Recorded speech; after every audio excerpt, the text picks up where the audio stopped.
I was 19 years old the first time that I did drugs with my mother. She introduced crack cocaine to me and more or less showed me how to smoke it. So my drug addiction spiraled after that, which then led me into physical and mental, verbally abusive relationships with men. During this time in my life when I was in an abusive relationship with he was a lot older than me, so he more or less groomed me because I was a lot younger. It led me to learning how to steal, how to manipulate, how to do things that I would never normally do if I was sober. I also would take my daughter and stroll her in a stroller and take her to the store with me. It was a double stroller, so there was a space in back that I would put stolen goods into and cover them up and walk out of the store. That was probably my most shameful moment because I put my daughter in that position. One day, me and came up with an idea of me going to a store and boosting like packages of socks, t-shirts. I took a bus to Target to go and steal. And at this time, I'm like wanting drugs so bad that I was willing to just do anything at the moment. I got halfway out of the store and the store managers and worker came by and told me to stop and that I needed to come inside with them. So police officers came. One police officer's name was Steve, and he was a big guy and bald, and I kind of intimidated, but he was pretty upset with the situation, saying, that he shouldn't be here. I should be at home with my daughter. I'm out here stealing, and there's other people out that need their help more, and there's more serious situations that need attending to. And he's like, so, what made you go out and steal tonight? And I said, I don't know. I said, he goes, why? Because you're doing drugs? I'm like, yeah. He's like, so you got any kids? I'm like, yeah, I do. I got a daughter. He's like, well, where's she at? And I said, well, she's with family at the moment. And he's like, well, don't you think you should be home with her? And I go, I should be. And he basically said, well, do you have a mom? And I said, yeah, I have a mom. He goes, well, how do you think she feels about you being out here? And I said, I don't know, because she's on drugs too. And he's like, well, you're following into her footsteps. You think you want to do that to your daughter? And I'm like, no, I don't. And I took that and I ran with it. It made me feel bad because I love my daughter, but I was putting her in a situation, that I didn't like with my mom. So that stuck with me a lot.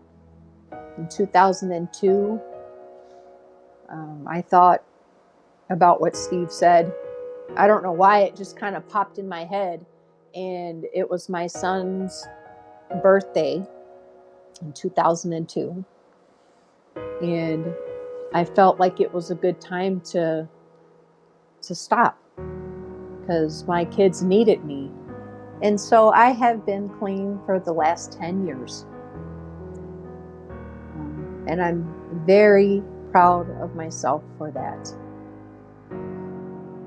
Steve's words have resonated with me throughout my addiction.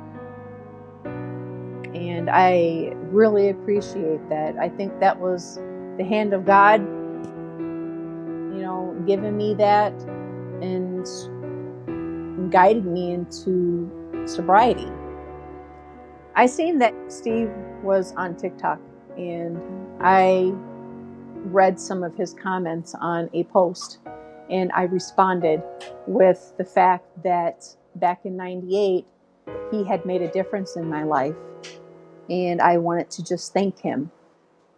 I was never expecting to be able to actually thank him in person for what he has said and done in my life. So I would just say that I really appreciate everything that you do and the help that you give to people. And I just want to say thank you very much. I was leading a very unusual life of being on a hit TV show, the Jerry Springer Show at the time, and taping during the day and then going to work in the 14th District in Chicago as a policeman from 4 to midnight every day. And I know the Target very well over there on Elston Avenue. And Absolutely. Yeah. Yep. And I remember going in there and, picking up a shoplifter here and there.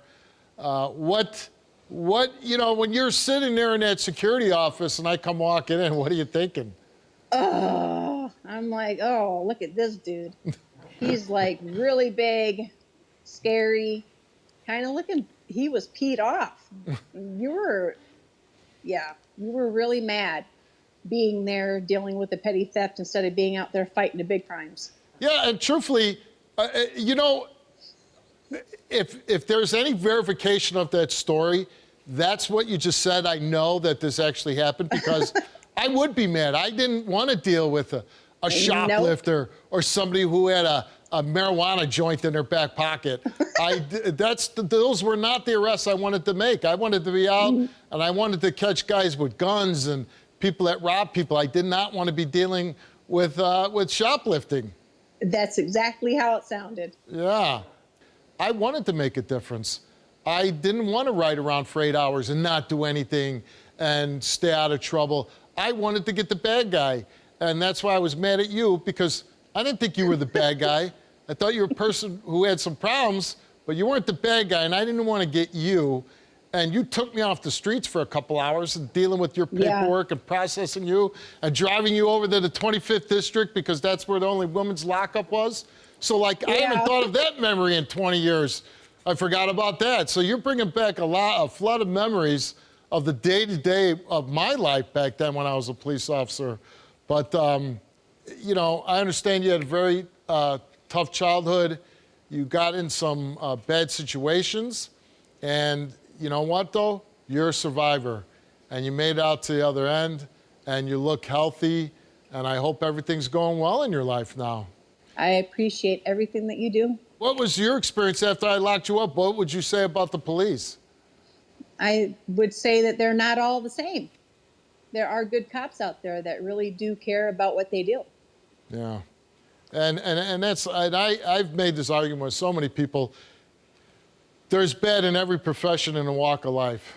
I'm sure there's some evil talk show hosts. I don't know any, but there's bad doctors, bad teachers. But with the police, it gets magnified because of the life and death situations. But I know a lot of the people, men and women that I worked with in the 14th District, they went to work every day and really tried to make a difference. And I know I certainly did. And this just confirms to me that, even if the only good thing I did was for you, Kelly, then it was worth it because I changed one life then, right? You sure did. You sure did. Well, Kelly, I wish you all the best of luck moving forward. Happiness, health, continue sobriety for the rest of your life. And if there's anything I could do to help you in the future, please let me know. I sure will. I was ready. My name is Steve Wilkos, and I'm an investigative talk show host with a law enforcement background. It was my life or his. My job is to get truth and justice for everyday people. Watch our videos now.